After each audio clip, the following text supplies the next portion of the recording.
We're live. Good morning, good afternoon, good evening here in Saranda, wherever you are. Welcome to today's Peace Talks.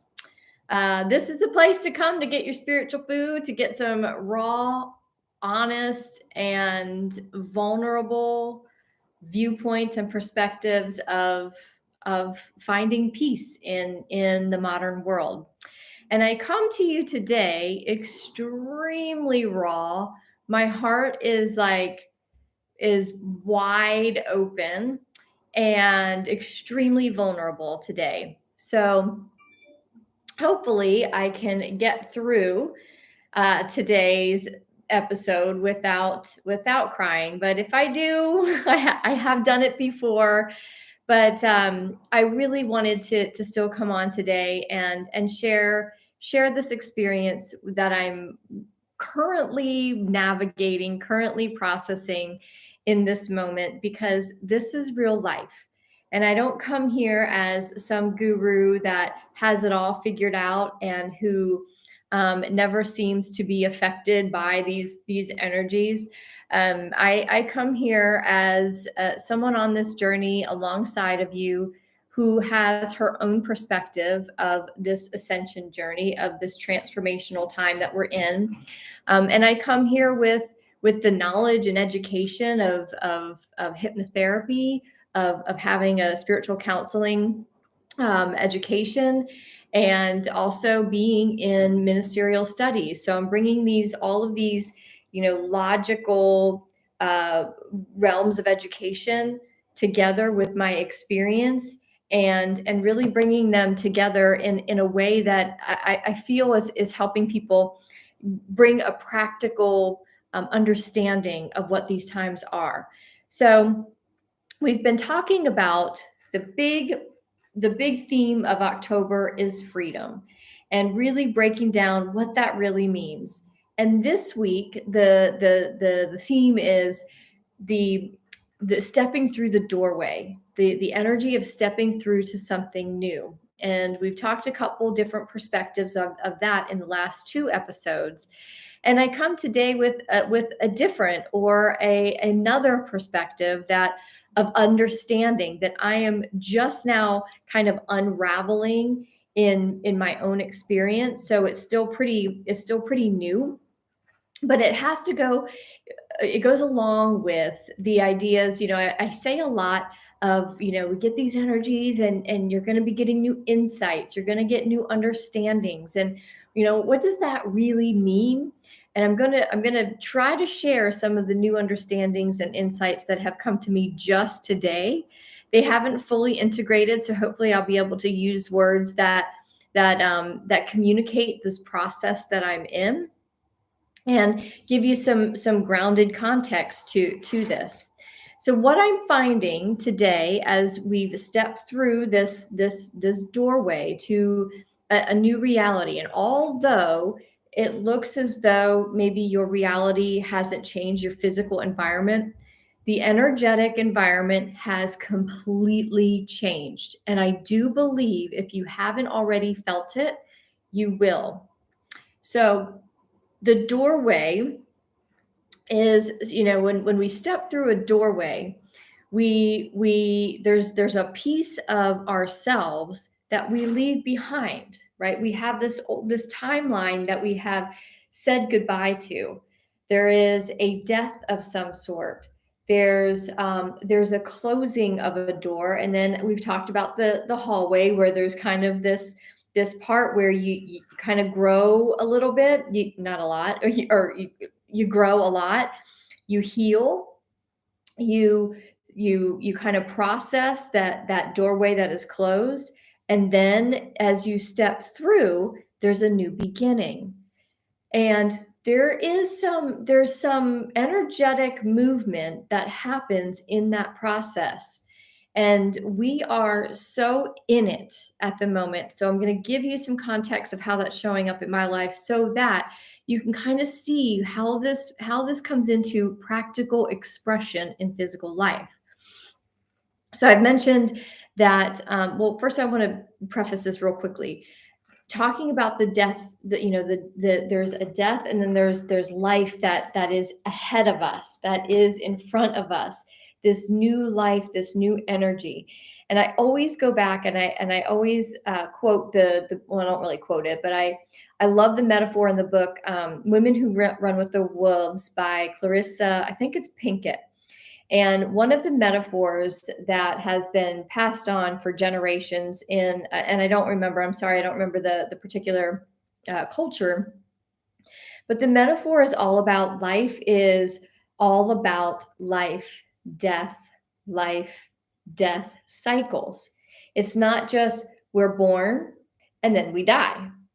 All along there, as long as we are living, the Women Who Run with the Wolves is all about all of these different cultures and all of the stories and that are passed down from generation to generation to teach the next generation of women what it means to be an intuitive woman, to be intuitive in the spirit, and to live from the spirit.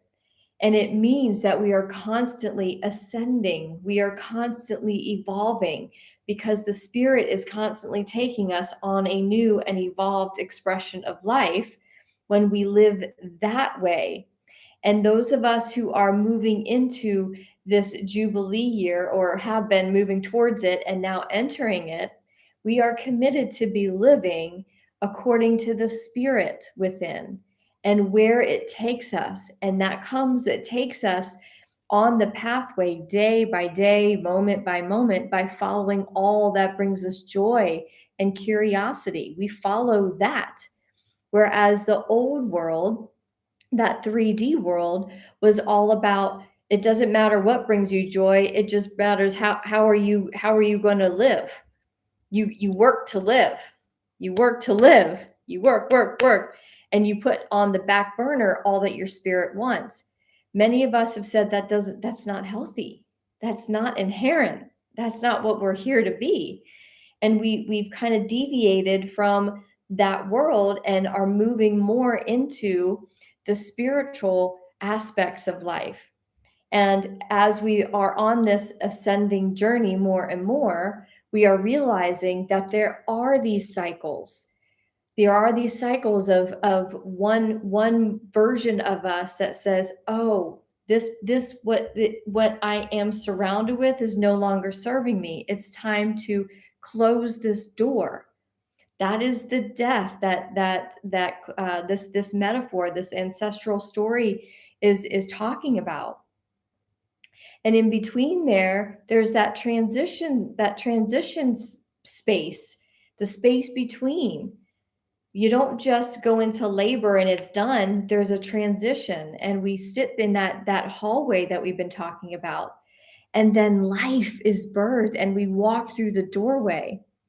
But still, here's what I'm learning, or not learning, there's another depth of what I'm finding today, particularly as I've stepped through this doorway and said yes to some things.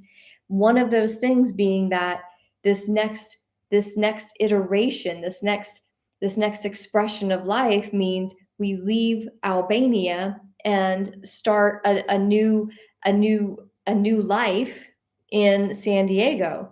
Part of that was my husband Bud was going to go ahead, and he left last night at midnight. We're 4 hours from the airport here, so we had a real early flight. So the taxi came last night, and man, I will tell you, all day yesterday, I was just, the reality of it was right here. It was sitting here all day. I soaked in every minute with him. It helped him get, prepared and ready, and we spent time together. And when I helped him, take his stuff down to the taxi, I couldn't even watch the car go. I just came back up here into our condo, and I went to bed. And it was interesting because I laid down and there was a feeling that I had that felt a lot like grief. If I were to like immediately say, "Oh, I know this feeling, sits right here, it's grief." And yet there was something very different. I kept getting the message, pay attention to this, really tune into it. And I did until I fell asleep, and I slept really well. When I woke up this morning, there was that familiar feeling, but it still was just a degree different, that I was like, what is this? And I've sat with it all day, and I've come to some insights. I have finally had some insights illuminated that gives me an even deeper understanding of these transitions as we step into new life and we accept and say yes to new life. Yes, there's a part that we grieve, because the part that I'm grieving is the part of me, it's an identity that I have, that, my identity is me standing next to Bud physically, emotionally, and spiritually. And there's this part of me that is no longer next to him, yes, physically, but energetically as well. And as I've sat with it today, I've journaled a lot. What I've come to realize is that what I'm feeling is grief is actually something very different. It's the polar opposite of it. And yet it feels very similar. And I couldn't put a word on it. I actually had to go to the thesaurus. I'm like, what is the opposite of grief? And peace is one of those, but it still felt different than peace to me. And it was hopefulness. And I saw that word and I was like, yeah, that kind of feels like this. But like, what is this? Why am I not grieving? So I'm going to backtrack a little bit to a year ago, and many of you just hold tight with me. I'm going to come back to this. I'm, again, giving it context and still working it out myself. So as I speak through this with you, through this process, I am still processing this as well and understanding it even more deeply. A year ago, at this time, I was very much deep in grief. I've talked about that already on daily tune-ins and on the last couple of peace talks. And what I was grieving was the fact that only 2 or 3, 2 months prior, I was a mom living in suburbia, packing lunches, getting the kids to school, bringing them home, making sure they're doing their homework, and doing like the normal stuff. I was a hands-on mom. I was there every day. I was taking care of their needs. And their needs, I was choosing to care for their needs by taking them with me on this European life, so that we could get out of the normalcy and get out of the craziness of what was happening in 2020, and actually have a different experience of life, a joy-filled, expansive, and different experience of life while the world took care of itself. But as I've explained, both boys in different timing decided not to do this. But at that time, we had already sold off everything. There was no turning back. There was no more going through that door. Bud and I had no choice but to keep moving.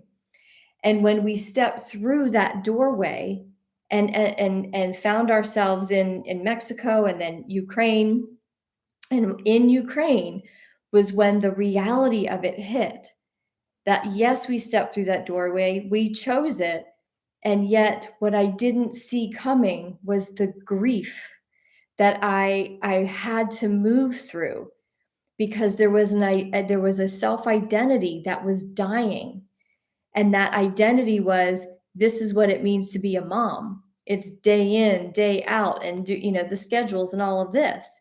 And all of a sudden, my role as a mom completely changed overnight.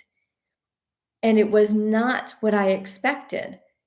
And it felt like a very deep loss. It felt like a death. And although I know my kids were still alive, they were a half a world away. One wasn't talking to me. I felt very despondent. And as I've allowed new life into this role as mama, as they call me, as my new role as mama has emerged this year, so too has the relationships with my boys. Now we have a completely different relationship. And because of that space, because of the hallway, I was able to see that my kids had found a different freedom, a different freedom. They found different identities because I had to release that day-to-day mom identity and allow them to find their own. And what they have found, I'm not sure now, currently, I'm not sure they would have found had I not allowed this space to happen. Or I don't know, loud is not the word. Had I not just been with what is and allowed myself to just be in the space of letting go of that identity. I had to let that identity go to let them find theirs and to let me find my new one. So when I go back to California, I am now a completely different mom. I am in a more evolved identity as a mom. I have I'm more comfortable with giving them freedom. I am no longer controlling their environment, but allowing them to find their environment, the ones that they choose. So I had to let one part of me die in order to expand into who I am a year later. What's happening this week, this year, right now, in my role as a wife, there was this, there's been become this ease with Bud and I being literally right next to each other and having each other for company and conversation. It's a different role in partnership. And although that partnership is extremely healthy from what I had in my first marriage, which was very codependent in a really unhealthy way, what I realized is there is a dependency that Bud and I have on each other. It's not codependent, because if it were codependent, this separation, this choice would have been a lot harder. We would have been too entangled. We would have come up with all of the excuses. So the healthiest thing that I can see now in my relationship is we were both like, I don't want to be apart, but it's the best thing. We're good. We're solid. This is fine. But when he left, there was something. I told him last night. I said, honey, this feels so big. This separation feels so big. But it wasn't in from a place of fear. It wasn't from a place of it's never going to be the same. It was from a place of this is never going to be the same, because this is going to show us exactly who we are as a partnership, as a couple. When you have to be the masculine over here, and I hold the energy of the feminine. And still there's this operating system that we both have, where in my space here in Albania, until I go to the States, I don't know how long it's going to be, but I have to balance back out into my own feminine energy and my masculine energy. The part of my masculine that I was able to put aside is, you got the money, right? Like, he would always have the wallet and the money. You just take care of things. He does math really well. He's super logical, so he can make the conversions and monetary value and what we're doing. Like, my feminine creative, I'm like, I'm always in another realm, and so they're like, it's this much. I'm like, honey, you come here, can you come pay it? Because he knows how to figure that out. He knows to always have the keys. We have one set of keys, and it's been like our big thing of like, oh my gosh, if we lose our keys or whatever.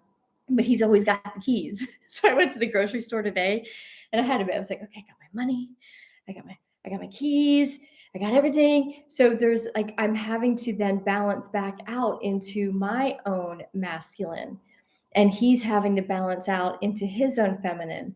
So when we reach in unison but physically apart, when we come back together, we will both be balanced, which means we will be more evolved and we will be in a higher love. Oh, makes me think of that Phil Collins song, like, make me a higher love. Yeah, sorry for singing, but I love that song. And that's what's happening. That's what's happening to all of us. we are coming in, when we step through this doorway, and we have to shed the old identity that got us to that point of resonance where we finally said no more, and we start to go into this doorway that then helps us ascend up into higher love, a higher expression of life. We have to let go of that version of us that identified with that part of our life, that with that version of us. So there is some grief that happens. But what we know now, where that grief from last year, I didn't realize what was happening. I just felt grief like never before, but I was shedding an identity. And what my higher self sitting here now would love to have told myself then is, in a year from now, you would look at this and be so hopeful to who you are becoming. So I know that now. I know that now. So the part of me that woke up, and there's been waves of grief. Of course, I miss my he's my human. He's my partner. He gets my jokes. He gets me like no one ever has gotten me in my entire life. And there is a part of that, like I do feel lost. I feel lost at not seeing him come down down the hallway. But I was going to really say is when I went to the grocery store, there was a part of me that missed him not having a backpack full of stuff too, because I had to get all the stuff and I was sweating my butt off. And I'm like, man, I miss the strength of my husband. And yet I get to build my own strength. And what I know as I've sat here, though, there's been these waves where I'm like, this isn't grief. This isn't grief. What is this? And it's that word, it's that hopefulness. And I'm not even sure that's totally it either. But there's some word that this feeling is, and it feels a lot, but it feels more expansive. I can stretch my I'm not constricted in grief. I'm open. I'm wide open. I'm blooming. I'm blossoming. My heart is birthing because it's excited about who I will be and who I am becoming when I see my husband again, and who he is becoming, because he is facing life and he is doing his part in life on his own, and he's growing and he's expanding. And yet we know, as twin flames, there is no other human in this world I want to be with. And there is a trust there that when we come back together, we will be at a higher love. And that higher love then will have my boys back in our lives, and they're in a higher love now. So there's a completely different dynamic that is now organizing and materializing and coming together. So this is the growth stage. And yes, there's a little bit of chaos. There's space, things aren't comfortable. But just when you dive into a pool, we dove into a completely different reality, stepping through this doorway, this energetic reality. So there is going to be some chaos. It is going to look a little chaotic. Things are going to fall. The tower moment will bring some loss. We grieve that, yes, but we are at a resonance now where we know that this is taking us into a higher expression. This is the Jubilee year. This is the heaven on earth year. I know that where we're going, you, me, all of us, we're going to a higher expression. So there is nothing that will constrict us. That old world is no longer touching us. We get glimpses of it because we will always get glimpses of those lower realms, because that's how we're human.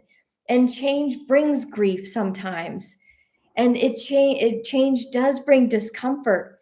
But now what's happening, these insights now when they come, or these waves that come, just it feels like over the last couple of weeks, they don't stick as much as they did, because the mind now is the faithful servant. And it's like, oh no, we're going higher. It's okay.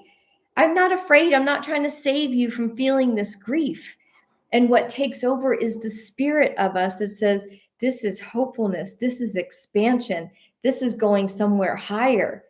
And we simply just roll with it a lot easier now. That's what the shock and awe we talked about. Yes, it's shocking, but the awe is that the shock is no longer painful as much as it used to be. A year ago, the shock of change was still so greatly painful. I could barely get out of bed, but I still knew this was taking me somewhere. But a year later, I'm like, I would take all of that all again. I would not change a decision.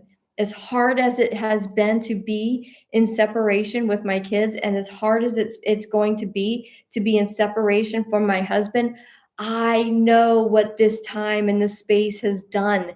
It has solidified and strengthened the vision and the heaven on earth that is being created in this moment. It's a beautiful moment in time. So if you are feeling uncomfortable with the energy of this doorway, of stepping through it, please be patient and know, be patient and know that a year from now, 3 months from now, next month, you're going to look back and be like, whoa, I get it now. I get it. I actually can probably, I feel as though a week from now, you're going to look back on this week if you're uncomfortable and be like, okay, I get it now. I get it. Things are connecting faster because we are at a higher level of resonance. And these next couple of months, October, November, and December, astrologically and energetically, are really intensified. And we've been saying this, it feels like we're always saying this, so it's kind of like losing its luster. But we will see an intensified materialization in our physical world of things crumbling and at the same time, things building. And this is where the two worlds are going to split even more. We've talked about that on the earlier versions of the Peace Talk episodes, right? So we've been talking about how these two worlds, those who are in the heaven on earth, that are tuned into the higher frequency, are tuned into ascension and evolving and awakening even more. We are, as we see things falling apart, it's going to take us even higher because we know it's for a higher purpose. And that's going to start amplifying. It's going to start accelerating in these next few months through the end of this year. So the world that's crumbling is going to happen faster and faster. There's going to be more disclosure. There's going to be lots of information. There's going to be lots of new things that all of a sudden people are like, what is going on? And there's going to be a lot of grief down here, and there's going to be hopefulness up here. And the polarization of these two collectives, two worlds, to two consciousnesses are going to get further and further apart, to where this is, and even for me, this is becoming more muted. This world down here, I watch the headlines because I'm fascinated with how this all goes down, but it doesn't grab me anymore. It's just quieting and quieting. Whereas what is becoming louder and louder is the hopefulness.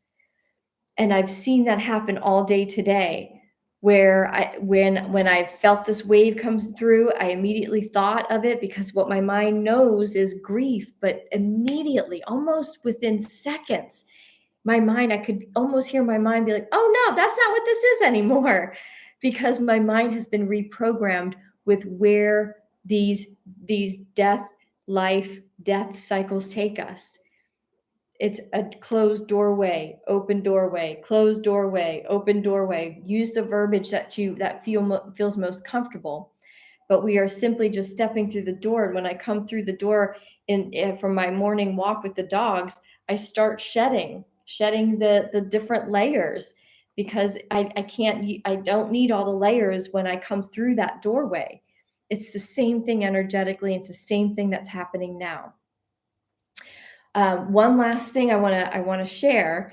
This is another insight. This is another, we have grief versus hopefulness, but there's also this lesson that I've just learned in the last 24 hours of influence versus community.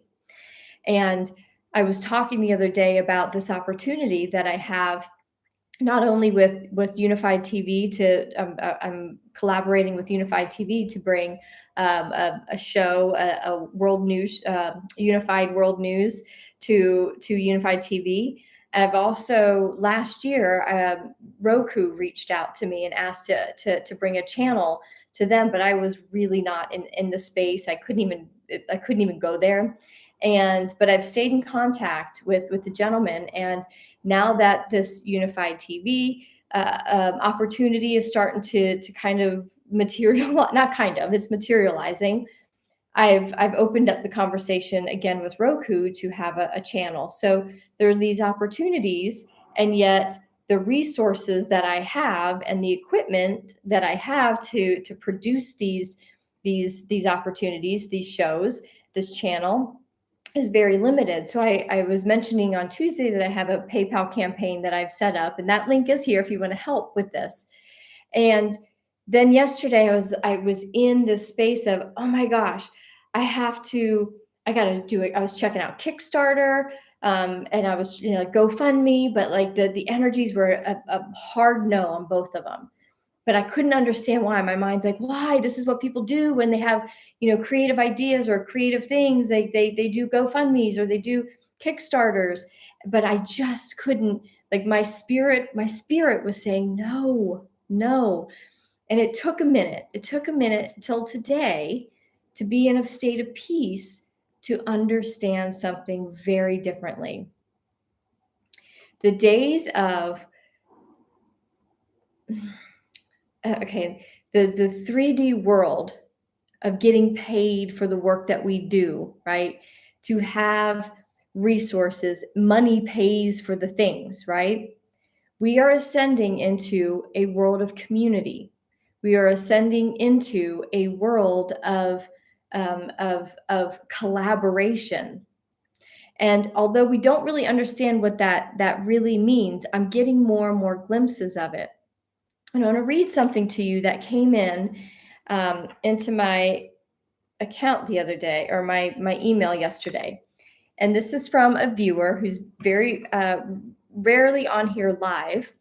And this is what this person said from the Netherlands. They said, I would like to thank you for so much that I don't even know where to begin. Thank you so much for sharing so much of yourself and your personal stories. It has touched me.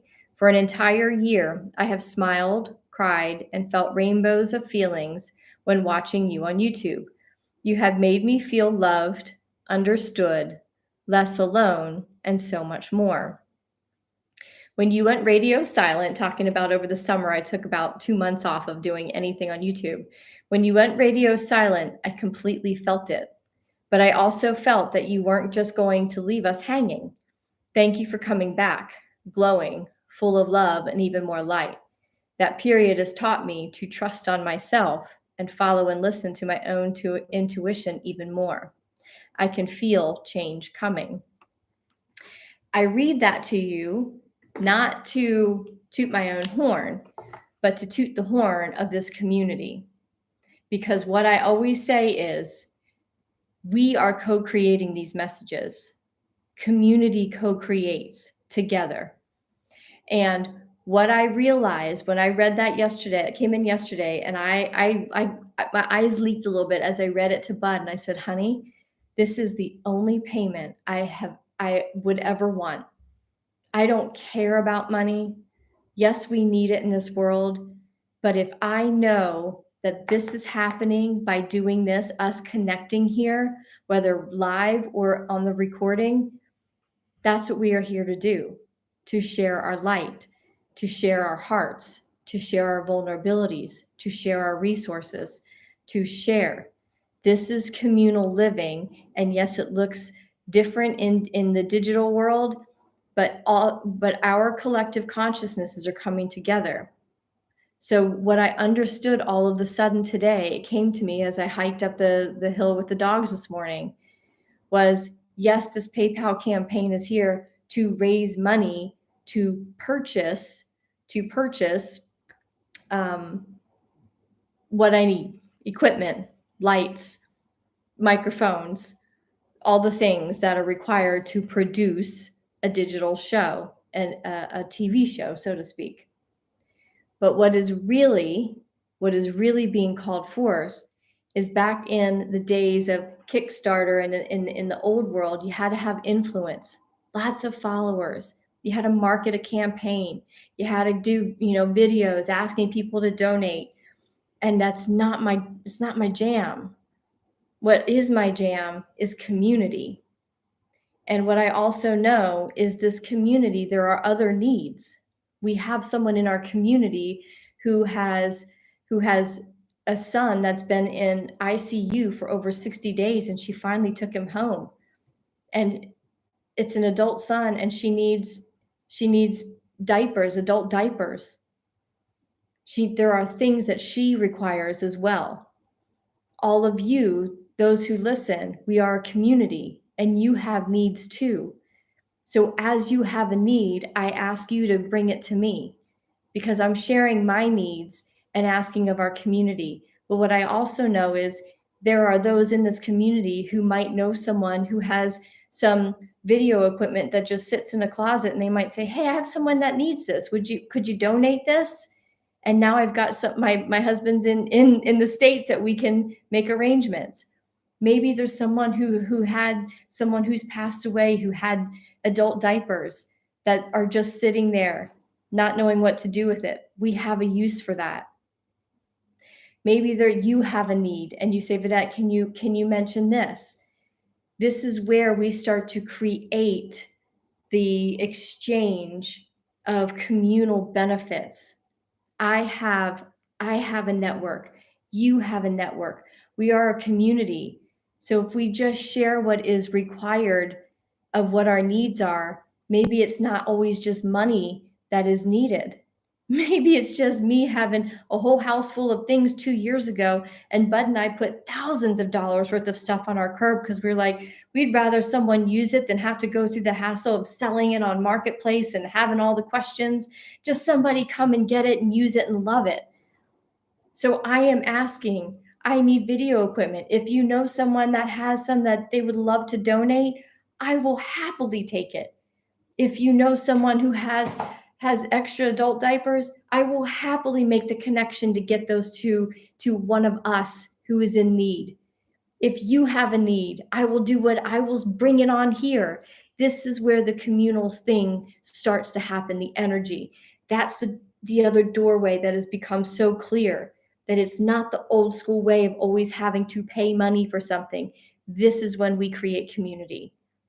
So not only are we toying this week as we've stepped through this doorway of shedding identities and understanding grief versus hopefulness, we are also letting go of the old, this is what it means for influence. This is what it means to be a difference in the world. You have to have all of this stuff to pay for all of this stuff.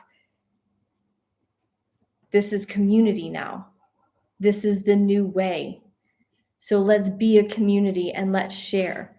If you have wealth to spare and share, by all means, click that link and help a girl find the next evolution of her work, and be able to have good lights and have a background that actually is something that will invite people into a living room, so that we can have deeper discussions, that I can invite people in and we can have conversations. And somebody says, I have what your friend needs, or our friend needs in our community, and we send a big care package that she opens up and has something to help her take care of her son. That's what this is turning into. These peace talks are so much more. And it's so much more that even I don't even know what it is. But thanks to these new insights, these new understandings, as we get these new influxes of new energies, and they go down into our DNA, and their DNA starts giving us new messages and understandings and insights, we are now understanding more and more what heaven on earth looks like. So thank you for being part of this community. Thank you for helping to co-create these messages. If you have a need, please reach out to me, and we will work with our community. It's small right now, but it's mighty. It is so mighty. It doesn't have to be an influence with hundreds and hundreds of thousands of people. If it becomes that, great. But if it doesn't, it just takes a community of a couple hundred people to change everything. Because out of a couple hundred people, we've got all the resources needed to help fund and support and sustain each other. We don't necessarily have to live in the same places. Some of us will, but this community is becoming so much more because I feel it. And if I feel it, it means that many of you are feeling it. We are not alone. I am not alone here in Albania. I am here in community with you, and the community is expanding. So thank you for being a part of this community. Thank you for giving of your consciousness, and thank you for watching. Thank you for sharing it. Share these videos, share these peace talks, not to make me an influencer of any kind. I'm not even close to that, but to get this message out that we are building community with the intention of our spirits and our hearts to help sustain this community. That's what we're doing here. I'm so clear on it. Thank you. My heart is full once again. I got through here without crying, and I'm not grateful. I don't care if I cry, but I didn't cry because I'm speaking from the heart, and I'm speaking for you, and I'm speaking out of so much love that Gus is just channeling through me to you. Know, sweet soul, how much you are loved, how much you are supported. But sometimes you got to be really vulnerable, and you got to be really raw and reach out so that we can help you. I reach out and I'm saying, here's what I need help with. If you know anybody, if you know anyone with airline points that wants to help get a girl over to her family, I'll take them. But if not, I'm all right staying here in the space between and allowing this time to marinate myself and my husband and my boys up to a higher love, to connect in a different time.